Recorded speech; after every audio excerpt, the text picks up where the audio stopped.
আজকে আমি এমপি হতে না পারতাম, অনেক এলাকায় থাকতে পারতো না। নেতা হতে আসি নাই, আপনাদের জন্য কিছু করার আগ্রহ থেকে, উদ্দেশ্য থেকে নির্বাচন করেছি।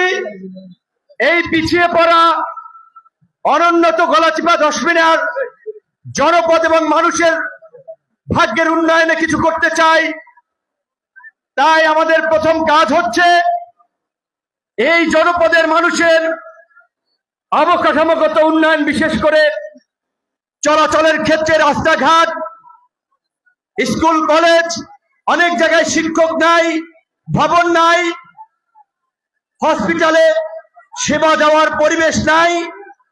আজকে যেহেতু আমরা জনপ্রতিনিধি নির্বাচিত হয়েছি, আজকে বন্ধের দিনে আপনাদের প্রতি কৃতজ্ঞতা থেকে, আপনারা যে স্যাক্রিফাইস করেছেন, আপনারা যে ত্যাগ স্বীকার করেছেন, সেই ত্যাগের মূল্যায়নের জন্যই আপনাদের প্রতি সম্মানের জায়গা থেকেই খুব অল্প সময়ের সফরে গলাচিপা এসেছি। আগামীকালকে দশমিনা এবং সকালবেলাও গলাচিপা প্রশাসনের সাথে মিটিং, এই এলাকার উন্নয়ন অবকাঠামো নিয়ে। রবিবার দিন জেলা প্রশাসনের সাথে মিটিং, আবার রবিবার রাতেই ঢাকায় ফিরতে হবে। হয়তো এই সংক্ষিপ্ত সময়ের মধ্যে সকলের সাথে দেখা করা সম্ভব হবে না, কিন্তু আমি আপনাদের সন্তান হিসেবে, ভাই হিসেবে এটুকু বলতে পারি, একটু গুছিয়ে উঠলেই আপনারা কাছে পাবেন। আপনাদের যে কোনো সমস্যায় আমার কাছে আসবেন। আমি যে ওয়াদা করেছি, অঙ্গীকার করেছি, সেটি পূরণে ইনশাল্লাহ আমি কাজ করব। আমি শুধুমাত্র আজকে আপনাদেরকে কিছু কথা প্রধানমন্ত্রীর পক্ষ থেকে, সরকারের পক্ষ থেকে বলতে চাই, যেটি নির্বাচনের আগে আমরা ওয়াদা করেছিলাম। দল মত রাজনীতির ঊর্ধ্বে থেকে এই গলাচিপা দশমিনার উন্নয়নে, এই গলাচিপা দশমিনা একটি নতুন পরিবেশ তৈরি করার ক্ষেত্রে সকলকে নিয়ে আমরা কাজ করব। আমাদের মাননীয় প্রধানমন্ত্রীও আমাদের মন্ত্রী পরিষদের মিটিংয়ে সেই দিক নির্দেশনা দিয়েছেন। সরকারের যে সামাজিক সুরক্ষামূলক বিভিন্ন কার্যক্রম আছে, সেখানে যেন প্রকৃত অসহায় দরিদ্র মানুষ যেন সুবিধা পায়, সরকারি অফিস আদালতে যেন মানুষ ঘুষ এবং দুর্নীতি মুক্ত সেবা পায়, প্রশাসনকে জনগণের দোরগোড়ায় নিয়ে যাওয়া, জনগণের জন্য কাজ করার জন্য ডেডিকেটেড করা। ইনশাআল্লাহ আমরা অফিসিয়াল দিক নির্দেশনা এবং আলাপ আলোচনার মাধ্যমে আমরা সেই পরিবেশ তৈরি করব, এবং কোনো মানুষ যেন রাজনৈতিকভাবে হয়রানির শিকার না হয়, আমরা সেই পরিবেশ নিশ্চিত করব।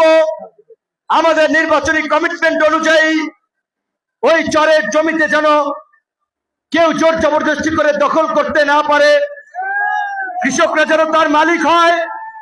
হাট বাজার, লঞ্চ ঘাট, খেয়া ঘাটে মানুষকে জিম্মি করে যেন অতিরিক্ত টাকা আদায় করতে না পারে। আপনারা দেখেছেন ওই আমখোলার তরমুজের ঘাট আমরা হরিদাপুর উন্মুক্ত করে দিয়েছি।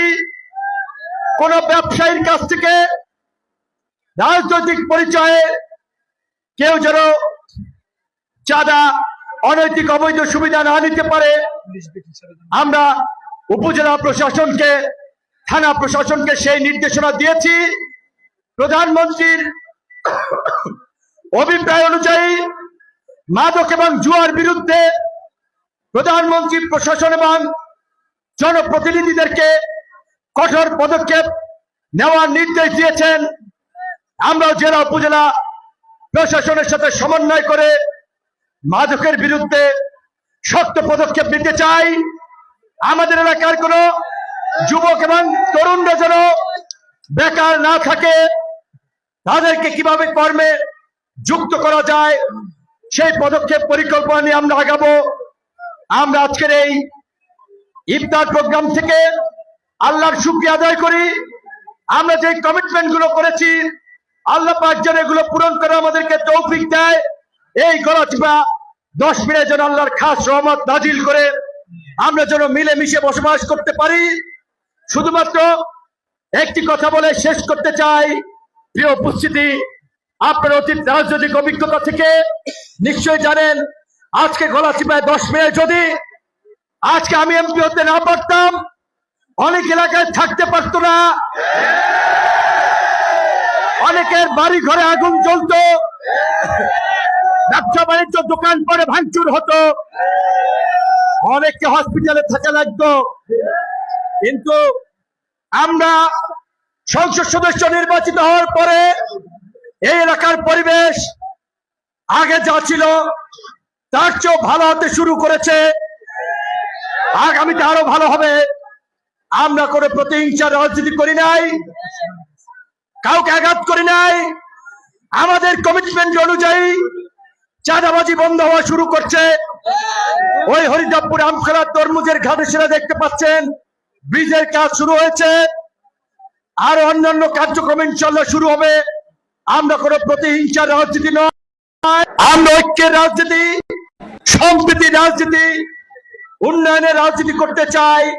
তাই সকলকে ঐক্যবদ্ধ থেকে একসাথে এলাকার উন্নয়নে কাজ করার আহ্বান জানিয়ে আজকে যেহেতু ইফতারের পূর্ব মুহূর্ত, দোয়া কবুলের সময়, আমার বক্তব্য শেষ করে ইফতারে সবাই মিলে দোয়া করবো, আল্লাহ যেন আমাদেরকে প্রত্যেককে বিপদ আপদ থেকে হেফাজত করে, প্রত্যেকের উপরে রহমত নাজিল করে, প্রত্যেককে সুস্থ রাখে।